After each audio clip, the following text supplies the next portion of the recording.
บายดีวิดีโอนี้จะมาแนะนำเกี่ยวกับวิธีการตั้งโมง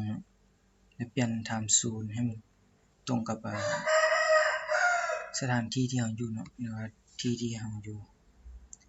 โอเคเข้าวิธี Control Panel แล้ววิธี Date and Time ตัวนี้เป็นวิธีการเปลี่ยนโมงเนาะไปที่ Change Date and Time อย่างนี้เนาะเลือกเปลี่ยนได้เลยเนาะแล้วก็ไปที่โอเคเลยหรือว่าเราจะเปลี่ยนเอาวันเดือนปีขึ้นก่อนก็ได้เนาะตัวนี้มันเป็นเดือนวันปีเนาะถ้าเราอยากไปเปลี่ยนเอาวันเดือนปีขึ้นก่อนก็เข้าไปที่ Change Calendar Setting แล้วเลือกนี่แหละ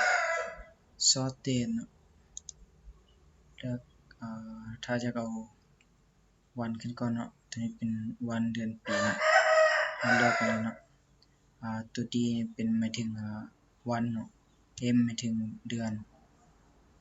Y หมายถึงปีเนาะโอเคนะประมาณนี้เนาะแล้วก็กดโอเคเลยต่อไปจะเป็นการเปลี่ยนTime Zone เนาะไปที่